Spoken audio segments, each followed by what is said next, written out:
क्योंकि शास्त्रों में वर्णन है, पुराणों में 72 कलाएं पाई जाती है, पर हम यहाँ पर 72 कलाओं की बात नहीं करेंगे, क्योंकि हमें अपनी आत्मा का कल्याण करना, अपनी आत्मा का उद्धार करना है। इस आत्मा का उत्कर्ष उत्थान कैसे हो, क्योंकि अनादि से लेकर के आज तक इस आत्मा ने अपना कल्याण नहीं किया, अपना उद्धार नहीं किया, मात्र जीवों का उपकार करता, पर का उपकार करता रहा, लेकिन स्वोपकार अभी तक नहीं किया है। तो पूज्य आचार्य भगवान कहते हैं, जीवन जीने की कला सीखो, और दूसरी है मरने की कला। मात्र विश्व का ही दर्शन ऐसा है जिस दर्शन में जीवन जीने की कला सिखाई जाती है, और दूसरी कला सिखाई जाती है मरने की। और जितने भी दर्शन है पूरे संपूर्ण विश्व में, वहां पर जीने की तो बात कही जाएगी, पर मरने की बात नहीं कही जाएगी। और मेरा मानना है, जो जीवन जीने की कला आगो पर बीच में सीख लेगा, उसे मरने की कला सीखनी नहीं पड़ेगी, अपने आप मरने की कला आ जाएगी। तो आत्मा का क्या उद्धार हो जाएगा, इस जीव का कल्याण हो जाएगा, क्योंकि जीव है, पर ये नहीं पता है कैसे जीना। और जीवन जीने की कला में आज भगवान कहते हैं, अनुव्रत के साथ जियो, यदि श्रावक हो तो व्रती बनो। वही चीज है, ऋषि बनो या कृषि करो, किसने कहा? आदिनाथ भगवान ने कहा ऋषि बनो या कृषि करो। कृषि करोगे तो जीवन जीने की कला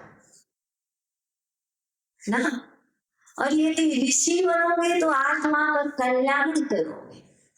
अब आपने कहा है कि माता जी आत्मा की बात कहो, तो आत्मा की बात कह रहे हैं कि ऋषि नहीं बने।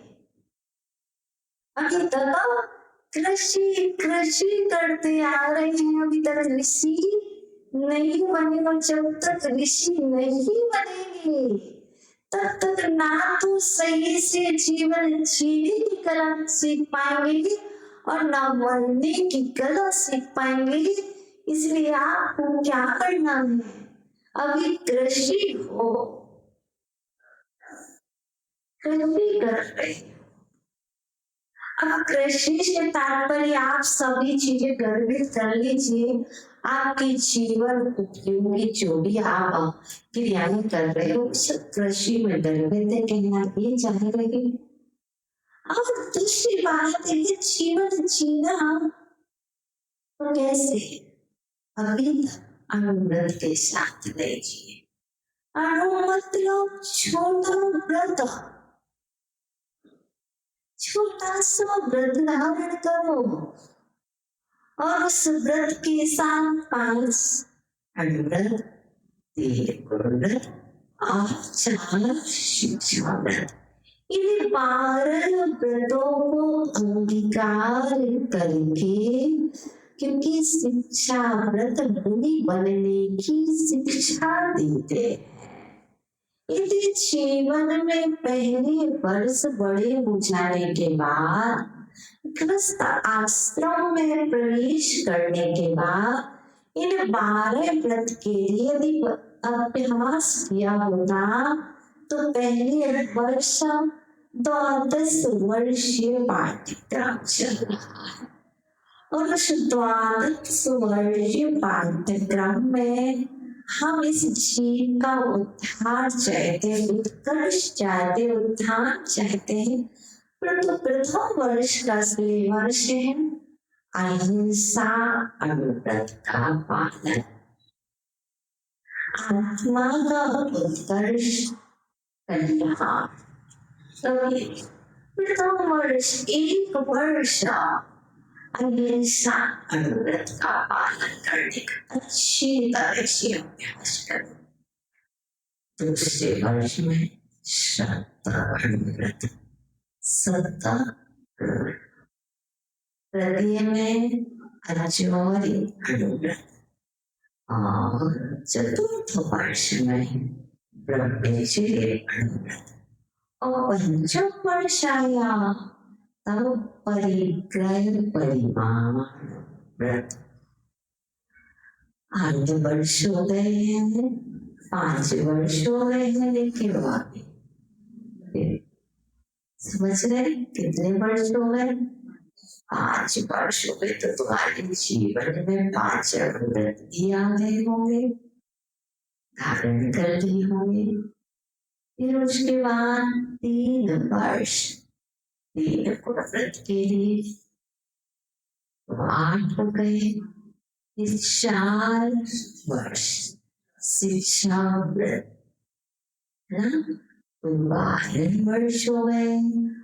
अब 12 वर्षीय पाठ्यक्रम के बाद भी यदि आप अनुव्रती ना बने, 12 व्रतों को अंगीकार नहीं किया, तो मैं मानूंगी आपने फॉर्मेलिटी किया, आपने कुछ अध्ययन किया ही नहीं है।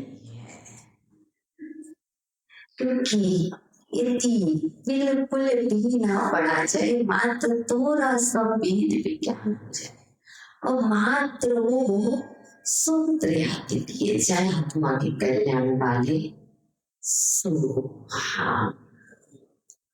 मात्र स्तोत्र का पंचम काव्य, पंचम काव्य में कोई पूरा याद मत करो और उस काव्य का जब उसको अध्यात्म की दृष्टि में ले जाओ, आप बोलेंगे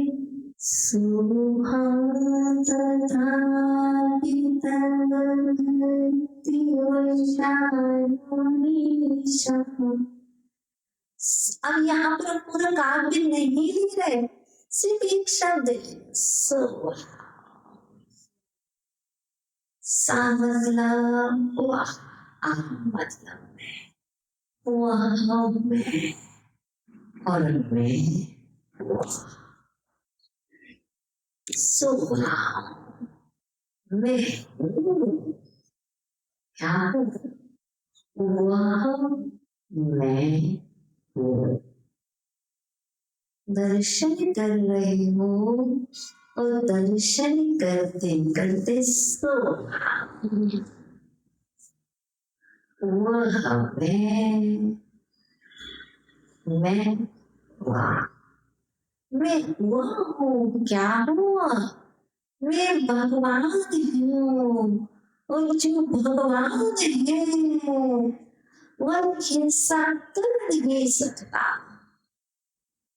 और जो भगवान आत्मा है वह झूठ बोल नहीं सकती और जो भगवान आत्मा है वह झूठ कर नहीं सकता। पहले अपने आप को भगवान आत्मा मानो तो सही, मैं भगवान आत्मा, मैं भगवान बनने के पथ पर चल रहा हूँ और मैं भगवत्ता को एक दिन प्रकट करके ही रहूंगा। तुम कभी भी जीवन जीने की कला मात्र देखते देखते दर्शन करते करते उनके गुणों पर दृष्टि रखो और अपने अंतर में प्रकट करो, क्योंकि दर्शन का उद्देश्य मात्र इतना ही है, अपने अंदर में गुणों को प्रकट करना। गुण देखे तो पर प्राप्त नहीं, बस भोजन देखा तो पर ग्रहण नहीं किया, भोजन की थाली देख लो और भूलने के बाद तुम ग्रहण न करो तो तुम्हारी चुनाव शांत नहीं होगी। लो पानी लो पानी लो पानी, पानी लो पानी लो पानी लो कहते कहते और पानी लो एक बार की बहुत अच्छी बात है। संस्मरण याद आ रहा है, एक श्राविका रत्ना उच्च गुरुदेव का विहार में थी, बहुत अच्छा विहार करा रही थी और कहती आहार देने आती है, बादाम लो बादाम लो बादाम लो बादाम लो। बहुत बड़ा संत था और एक श्राविका रत्ना बावल में बादाम लेकर के आती और कहती बादाम लो बादाम लो बादाम लो, और लो लो करके पूरे में घूम जाती और चली जाती है वापस। क्या समझ गए? बादाम लो महाराज जी, बादाम लो बादाम लो, और बादाम लो जब तक तुम दोगे नहीं तो साधु बाउल में सुखा करके तो नहीं। क्या तुम हाथ आगे नहीं बढ़ाओगे और तुम्हें बादाम लो बादाम लो बादाम लो बादाम लो और वापस चले जाओगे और फिर आप उसके बाद आकर के कहोगे आज महाराज जी आप सभी ने बादाम क्यों नहीं? ऐसे ही हम और आप दर्शन को कहाँ जा रहे, मंदिर जा रहे मंदिर जा रहे मंदिर जा रहे और भगवान जी के दर्शन कर रहे और गुण वहां पर बिल्कुल 24 घंटे गुण आप ग्रहण कर सकते हो और आप कैचिंग पावर आपके अंदर है कि आप उनको ले सकते हो, फिर भी हम नहीं ले पा रहे हैं। हमारे अंदर तो यही चल रहा है, जीवन जीने की कला सीखने के लिए हम मंदिर में आ रहे हैं और वास्तविक में हम जीवन जीने की कला सीख ही नहीं पा रहे। हमने अनादि से हिंसा की है, हमने चलना नहीं सीखा है, हमने अनादि से हिंसा की, हमें चलना नहीं आता है, हम कैसे चले?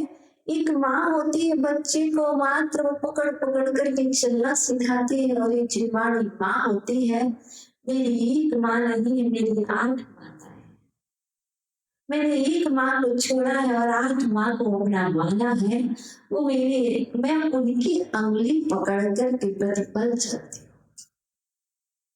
और मेरी जिसने माँ की अंगुली पकड़ी है वो जीवन में कभी भी गिर नहीं सकता है। जिसने माँ कौन सी, जिसने चिरवाणी माँ की अंगुली पकड़ी है वह कभी भी गिर नहीं सकता, गिरेगा तो चिरवाणी माँ उठा देगी। क्योंकि हम सोचते हमें चलना आ रहा है, वस्तुतः हमें चलना नहीं आ रहा, यदि चलना आता होता तो पैर में चोट लगती कैसे, और पैर में चोट लगी चलना आया नहीं और पैर की चोट क्योंकि बिना देखे चल रहे थे तो आत्मा का भी पतन होगा, क्योंकि जीवों की विराधना होगी और जीवों की विराधना होगी, निकले साधना के पथ पर चल रहे कि साधक है, साधना करेंगे और जब तक दृष्टि नीचे नहीं रहेगी, नीचे नहीं चलेंगे देख करके तो क्या होगा, एक दिन सीढ़ी से गिरते हैं और दूसरे दिन पतन की गड्ढे में गिर जाया करते हैं। इसलिए इस आत्मा का उद्धार करना है, सब कल्याण करना है, तो इसके ऊपर उपकार करो। ये तो वहां चले जहां तुम ले जाना चाहते हो, ये तो वह करेगी जो आप कराएंगे, क्योंकि मैं स्वामी हूँ, मैं नौकर नहीं हूँ, मैं मालिक हूँ। मामा जी, आत्मा मालिक है, स्वामी है। ये हाथ, ये पैर, ये आंख, ये कान, ये नाक, ये टंग, ये सब नौकर है। जब तक मालिक इसको जो आदेश देगा ये तो वही करेंगी। इसलिए हमें नौकर के अनुरूप नहीं चलना है, हमें तो मालिक के अनुसार चलना। अभी तक नहीं चले, चलो दौड़ो, नहीं देख करके चलो। मेरी माँ कह रही है, इंडिया समिति मेरी पहली माता है जो हमको चलना सिखाती है, और कहती है ठीक से चलोगे तो पाप का बंद नहीं होगा, और पाप का बंद नहीं होगा तो तुम्हारा कल्याण होगा, तुम्हारे कर्म भी नहीं बचेंगे। और बोल तो रहे हैं, माता जी कहती संत हवा से हल्के होते आए चले। उसी तरह आप भी बार बार आ रहे हो अनंत पर्याय और बार बार जा रहे हो। अब बार बार हमारा और आपका आना बार बार लगा है, बार बार जन्म मरण कर रहे हैं और इस परंपरा का अंत नहीं कर पाए। अब इस परंपरा का अंत करने के लिए सिर्फ मेरे दूसरी माता को भी सहारा लो। पहली माता माँ चलना सिखलाती है और दूसरी माता सिर्फ बोलना सिखलाती है। भाषा समिति मेरी दूसरी माता है और हमको कुछ नहीं आता, क्योंकि हमें बोलना नहीं आता। और जब तक माँ की गोद में बैठेंगे तो माँ जैसा कहेगी वैसा मन बोलते जाएंगे, अपने मन से क्या बोलना, जो माँ ने सिखाया नहीं बोलेंगे। और माँ ने कहा हित मिति भाषणम, ऐसा बोलो कि हित में हो,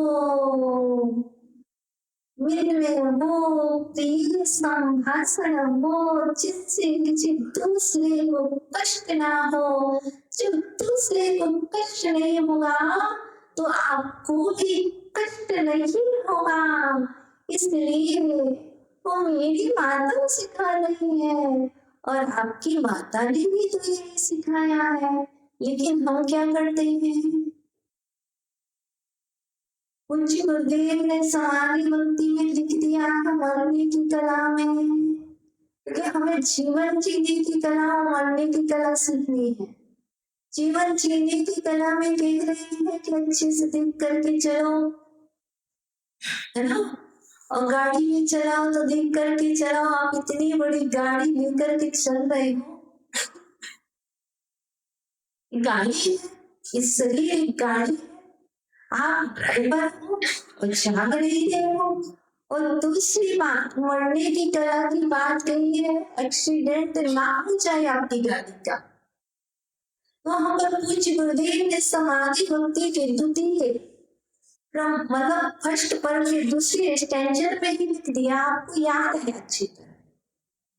परिनिंदा मुख से निकले मधुर वचन बोलो, ये क्या है? पहले मुख से और मुझसे क्या निकलना है? मुझसे और मेरे मुख से क्या निकलना है?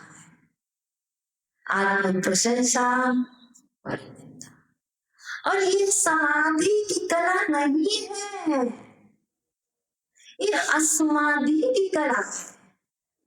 यदि आपके मुख से और आपके मन से मुझसे और मेरे मुख से, क्योंकि मुख से तभी निकलेगा, पहले मन में होगा।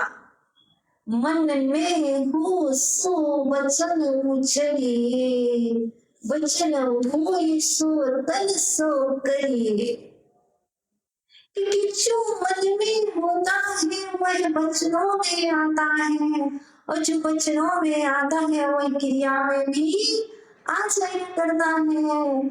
तो यदि अभी तक हम कह रहे हम समाधि कर रहे हैं, हम समता परिणामी हैं, हम समभाव को धारण करने वाले हैं, मम आत्मा समभाव को धारण करने वाले हैं, मम आत्मा समता परिणामों को धारण करने वाली है, मेरी आत्मा देह को धारण करने वाली है।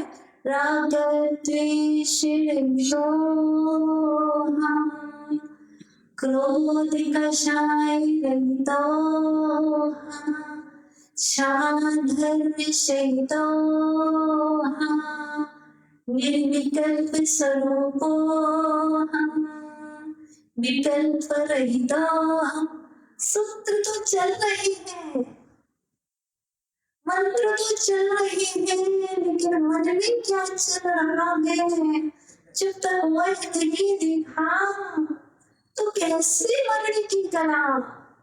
मरण को सहारना है तो कुछ गुरुदेव कहते समाधि मरण यदि तुम्हें करना है तो सबसे पहले जिनवाणी रसपान करो, और दूसरे क्रम में कह रहे हैं पर निंदा ना मुख से निकले। जिसके मुख से पर की निंदा निकल रही है, जो निंदा कर रहा है, यदि निंदा करनी है तो आत्मनिंदा करो, स्वनिंदा करो, स्वबरहा करो, स्व आलोचना करो, आलोचक मत करो, आलोचना करो। अनादि से इस जीव ने आलोचना अपनी नहीं की, आलोचक बने घूम रहे हैं। निंदा जिस स्वयं की करनी थी, जीने की कला में स्वनिंदा करने की कला सीखते थी, लेकिन हम उसके अपोजिट चले गए, हम पर की निंदा करने लगे। ये जीने की कला नहीं है और ना ही ये मरने की कला है, क्योंकि जीने की कला सीख जाओ, समाधि मरण की कला अपने आप आ जाएगी, वो सिखानी नहीं पड़ेगी। इसके लिए पूजा करो, इसके लिए अभिषेक करो, इसके लिए शांति धारा करो, इसके लिए स्वाध्याय करो, इतना करो कि मेरे मुख से पर निंदा ना निकले, ऐसा आशीर्वाद दो, ऐसी शक्ति दो, ऐसी ऊर्जा दो, ऐसा साहस दो, ऐसा संबल दो कि इस पर्याय में, इस मनुष्य पर्याय की अंतिम श्वासों तक मैं पर की निंदा नहीं करूंगा। और इतना सा संकल्प भगवान बना देगा, जब निंदा नहीं होगी तो संकल्प भगवान बना देगा। क्योंकि हम और आप बार बार ये श्लोक बचपन से पढ़ते आ रहे हैं, बचपन से सुनते आ रहे हैं। सही याद होगा, अनिश्चितम पापम धर्म क्षेत्रे विनश्यति, धर्म क्षेत्रम पापम वज्रलेपो न भविष्यति। यदि अन्य क्षेत्र में पाप किया गया, अन्य क्षेत्र में निंदा की गई है, तो धर्म क्षेत्र में आकर के धूलेंगे, और धर्म क्षेत्र में परमात्मा के चरणों में भी यदि निंदा की है तो बताइए अन्य कहाँ जाकर के धूलेंगे, उसका प्रायश्चित कहाँ करेंगे, उसका प्रतिक्रमण कहाँ करेंगे। ये वो धर्म क्षेत्र है जिस क्षेत्र में आकर के जीव एक दिन धर्म ध्यान को प्राप्त कर लेता है, और ये दिन धर्म ध्यान करते हुए जीव सूर्य ध्यान को भी प्राप्त कर लेता है और सूर्य ध्यान को प्राप्त करके यह जीव एक दिन कल्याण कर लेता है। मोक्ष अतः सिद्ध से लाभ बहुत बड़ा है। इसलिए यदि आपको जीवन जीने की कला सीखते हैं तो प्रतिदिन इतने डिब्बी भर के चावल लाओ, द्रव्य लाओ और ऐसे ही चला के चले जाओ, ये अच्छी बात नहीं है। ये थाली पूरी की पूरी थाली खाली कर दो द्रव्य की। इतने बादाम, इतनी लौंग, इतनी इलायची, इतनी चटक, इतने दूध, इतना जल, इतना दूध, ना जाने क्या क्या इतने पुष्प, और उसके बदले में इतना यहाँ का यहाँ करके चले जाओ, कुछ ग्रहण ना कर पाओ तो क्या मतलब। अर्थात प्रतिदिन अपनी लाइफ में जितनी आपकी एज हो गई है, जितनी आपकी लाइफ निकल चुकी है, आप स्वयं आज देखना अपने आप को, मैंने अभी तक के टाइम पीरियड में कितनी समाधि की और कितनी असमाधि की। आज के दिन को ही आप परीक्षण करना, प्रैक्टिकल करके देखना, आज मैंने 24 घंटे में कितनी समाधि की और कितने समय असमाधि की। जो आपके पवित्र परिणाम रहे उसे आप समाधि में प्लस कर लेना, उतने मिनट, उतने सेकंड, उतने घंटे, और जो आपके पवित्र परिणाम रहे उसमें आप काउंट कर लेना, इसमें मेरी असमाधि। फिर काउंट करना कि यदि मैंने जिस समय का पवित्र परिणाम में थे उस समय यदि मैंने आयु का बंद किया तो मैं कहाँ जाऊंगा। और जिस समय मेरे पवित्र परिणाम थे उस समय यदि मुझे आयु बंद हुआ तो मैं कहाँ जाऊंगा। ये शास्त्र में नहीं, ये अपने अंदर में ही चिंतन करना होगा, अपने अंदर ही झांकना होगा। आप बिल्कुल प्रतिदिन 24 घंटे इसमें लगे रहो।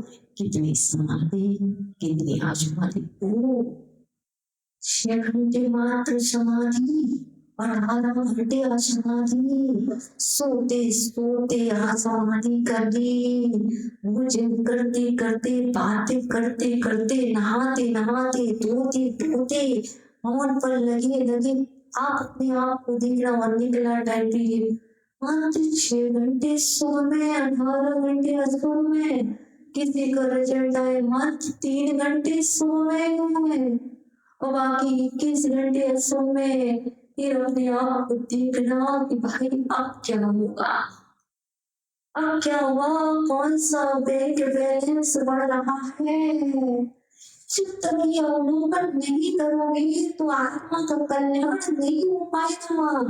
इसके लिए जागना होगा, जीने की कला सिखाने आए थे। अब आप सीखो या ना सीखो, आज का अंतिम उपदेश दे रही है। आज का अंतिम उपदेश है आपके लिए। आज 24 दिन हो गए बुढ़ी आंटी, आज 24 दिन हो गए। 8 मार्च को आए थे मामा जी, आज 31 मार्च हो गया। आज 24 दिन हो गए और 24 दिन में तुम्हारे अंदर में क्या परिवर्तन आया। 24 दिन की आपकी मृत्यु हो गई और 24 दिन की हमारी भी मृत्यु हो गई। अपने आयु में से 24 दिन माइनस हो गए। अभी 24 दिन में हमने अपने लिए क्या पाया, क्या खोया, इसका अवलोकन। मात्र बैंक लॉकर खोल के तो देखते रहते कितना लॉस हुआ, कितना प्रॉफिट हुआ, लेकिन आत्मा का लॉस और आत्मा का प्रॉफिट देखो तो हम जाने कि तुम सच में अपने कल्याण की पथ पर बढ़ने के लिए प्रश्न हुए। ये मंदिर मात्र सिर्फ इसलिए है कि जिन दर्शन करके निज कल्याण करो। जिन दर्शन में प्रदर्शन नहीं है, जिन दर्शन में निज का दर्शन हो जाए तो तुम्हारा उद्धार हो जाएगा। और निज दर्शन में तुम्हें जिन दर्शन हो जाए, निज दर्शन में तुम्हें जिन दर्शन हो जाए तो समझ के चलना कि तुम्हारा ध्यान अच्छी ओर लग रहा है। और निज दर्शन में तुम पड़ोसी के दर्शन करने लगो, पड़ोसी को याद करने लगो। दर्शन नहीं, वो तो दर्शन है, वो पूजा नहीं। जिस पूजा करने के बाद तुम अपने गुणों को प्रकट ना कर पाए, क्योंकि पूज्य गुरुदेव ने कबले से इतनी बात कही थी, पूजा परमात्मा बनाती है, पूजा परमात्मा बनाती है। और आपकी पूजा ने आपको परमात्मा बनाया है, इसलिए आप परमात्मा बने। परमात्मा नहीं, अनादि से परात्मा बने हुए हो। आप परमात्मा बनने की कला सीखो और परमात्मा बनकर के एक दिन अंतर पहले बहिरात्मा से अंतर आत्मा बनो और अंतर आत्मा से परमात्मा बनने का उपक्रम पूरा करो। ऐसा हमारा भाव है, ऐसा हमारा आशीर्वाद है। और इसके लिए संकल्प करो कि पर से निकले मधुर वचन बोलूं। और यदि मेरे मुख से पर निंदा निकले तो भगवान मेरा मौन हो जाए, मेरे बोलने की शक्ति क्षीण हो जाए। यदि मुझे किसी की निंदा करना पड़े, मैं बोलूं तो ऐसा बोलूं कि अमृत चले। और हृदय तराजू पर हितकारी संभाषण तारो। पहले हृदय रूपी तराजू पर देखो ये संभाषण, ये वचन दूसरे का हित करने वाले हैं कि नहीं। और जो आप बोल रहे हो आपके हितकारी है, ये जैसे आत्म तत्व की रहे भावना, आत्म तत्व की रहे भावना। भाव विमल कर दो, मेरे भाव निर्मल कर दो भगवान। मैं आत्म तत्व की भाव रहे, आत्म कल्याण के मेरे प्रति समर्पण रहे।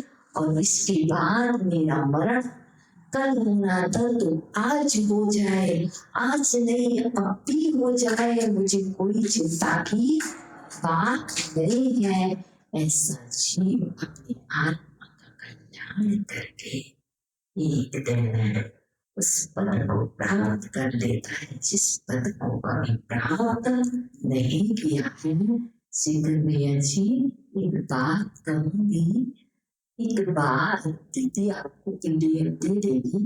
एक बार आप पूज्य गुरुदेव ने सिद्ध चक्र महामंडल विधान लिखा है और उसमें पूर्ण धवला जी की 9वीं पुस्तक, धवला जी की 9वीं पुस्तक से बनी, उस पुस्तक से पूरा वर्णन 64 विधियों का दिया है। और उसको एक बार अवलोकन स्वाध्याय रूप में करना। और जब स्वाध्याय रूप में आप उसका अवलोकन करेंगे, आपको आनंद की अनुभूति होगी कि वास्तु के विधान और पूजा क्या होते हैं। इसलिए आप उसके बार अवलोकन करना होगा। ध्यान धवला जी ग्रंथ का अवलोकन सब कुछ उससे पूरी 44 विधि धवला जी की 9वीं पुस्तक में सिर्फ फिर आगे धीरे धीरे पूरे युक्तियों का वर्णन किया है, उसको करना। फिर आपको सारी चीज समझ आ जाएगी इस युक्तियों का वर्णन वीर सेन स्वामी क्या कहना चाहते हैं और इनका प्रभाव क्या है। जैसे कि मुकेश भैया ने कहा था, याद आके तो बता रही हूँ कि शांति धारणा का महत्व है। तो इसलिए मैं बोल रही हूँ कि आप दूसरी शांति धारा कराते हो और दूसरे लोग मानंदी जी की कराते, कोई किसकी कराते। यहाँ पर तो शांति धारा का मतलब है जीव जगत का कल्याण, ठीक है ना, उद्धार करना है और अपना कल्याण करना। और हम रीति मंत्र की इसलिए करते हैं क्योंकि रीतियों का अचिंत प्रभाव है, रीतियों का अचिंत प्रभाव है। जिसने अपने जीवन में प्रतिदिन एक बार रीतियां सुन ली, उसका दिन तो अच्छा हो ही जाएगा। क्योंकि वीर सेन स्वामी ने तबला जी के द्वितीय पुस्तक में लिखा है, जो व्यक्ति अंतर्मुहूर्त के अंदर एक बार नमोकार मंत्र बोल लेता है, जो व्यक्ति अंतर्मुहूर्त में एक बार नमोकार मंत्र को बोल लेता है, प्रत्येक अंतर्मुहूर्त 48 मिनट, प्रत्येक 24 मिनट बार बार बोलता लेता, उसकी समाधि नियम से। इसलिए जब अपन इसको बार बार बोले, ग्रास ग्रास में नमोकार, श्वास श्वास में नमोकार चले, ऐसे संस्कार बनाओ तो तिथि मंत्र का पूरा अर्थ, पूरा विश्लेषण, सब कुछ प्रभाव क्या कहना चाहते हैं वो आप उसमें पढ़ सकते हो, अवलोकन कर सकते हो। तो आओ, समय अपनी गति से बढ़ता जा रहा है, समय अपनी गति से बढ़ता जा रहा है। 24 दिन आपको मध्य में रहते रहते गलती की तो होगी, क्योंकि अभी भगवान नहीं है। भगवान बनने के पथ पर बढ़ रहे हैं, मोक्ष मार्ग पर चल रहे हैं। मोक्ष कब मिलेगा अगर भगवान नहीं है, इसलिए गलती होना संभव है, क्योंकि हम ज्ञानी नहीं है, हम ज्ञानी नहीं है और हम अज्ञानी भी नहीं है, क्योंकि मेरे पास जन्म सिद्ध ज्ञान है। इसलिए गलती करना इस जीवन का संसार है। कभी किसी को हंसी में, मजाक में, राग के वश होकर के, द्वेष के वश होकर के, ईर्ष्या के वश होकर के, विभाव के वश होकर के कुछ कह दिया जिससे आप कष्ट पहुंचा, पीड़ा पहुंची हो। उद्देश्य पीड़ा को पहुंचाना नहीं था, पीड़ा का निवारण था। लेकिन किसी को समय ना मिल पाया हो, किसी को दर्शन ना मिल पाए हो, क्योंकि माता जी लोगों ने गेट बंद कर दिया हो, आप दर्शन से वंचित रह गए हो, आपके मन में ठेस पहुंचा, आपको पीड़ा पहुंची हो, तो माता जी का, ना दीदी का, ना किसी का उपदेश पीड़ा तो पहचान नहीं था। इसलिए आप सभी के मध्य में आज के पूरे 24 दिन करके आदिनाथ से लेकर के महावीर स्वामी तक के पूरे दिन हो रही है।